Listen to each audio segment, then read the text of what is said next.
Bhagavad Gita as it is, chapter 2, verse 13, translation and purports by Srila A.C. Bhaktivedanta Swami Prabhupada.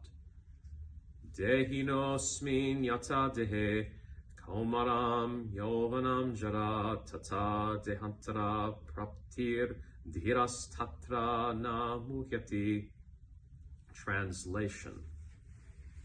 As the embodied soul continually passes in this body from boyhood to youth to old age, the soul similarly passes into another body at death.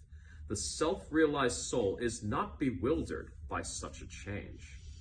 Purport: since every living entity is an individual soul, each is changing his body every moment, manifesting sometimes as a child, sometimes as a youth, and sometimes as an old man.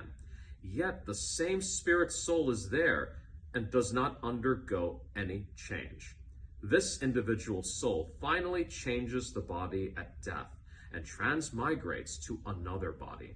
And since it is sure to have another body in the next birth, either material or spiritual, there was no cause for lamentation by Arjuna on account of death, neither for Bhishma nor for Drona, for whom he was so much concerned.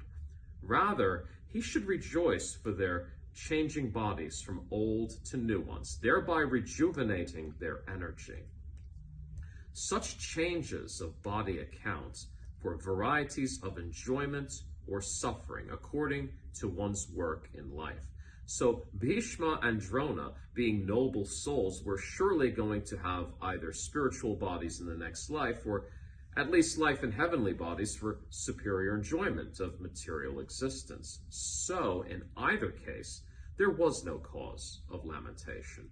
Any man who has perfect knowledge of the constitution of the individual soul, the super soul, and nature, both material and spiritual, is called a dhira, or a most sober man. Such a man is never deluded by the change of bodies. The Mayavadi theory of oneness of the spirit soul cannot be entertained on the ground that spirit soul cannot be cut into pieces as a fragmental portion. Such cutting into different individual souls would make the supreme cleavable or changeable, against the principle of the supreme soul being unchangeable. As confirmed in the Gita, the fragmental portions of the Supreme exist eternally, sanatana, and are called kshara.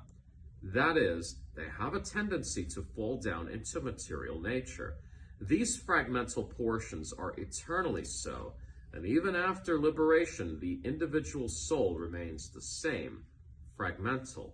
But once liberated, he lives an eternal life in bliss and knowledge with the Supreme Personality of Godhead.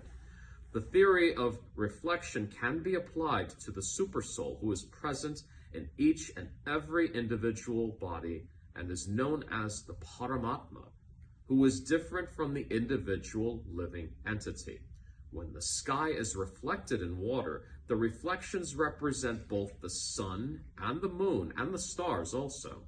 The stars can be compared to the living entities, and the sun or the moon to the Supreme Lord. The individual fragmental spirit soul is represented by Arjuna, and the spirit soul is the personality of Godhead, Sri Krishna.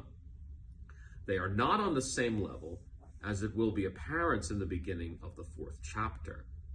If Arjuna is on the same level with Krishna, and Krishna is not superior to Arjuna, then their relationship of instructor and instructed becomes meaningless.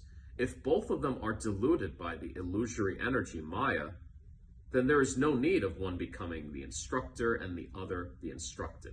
Such instruction would be useless because, in the clutches of Maya, no one can be an authoritative instructor.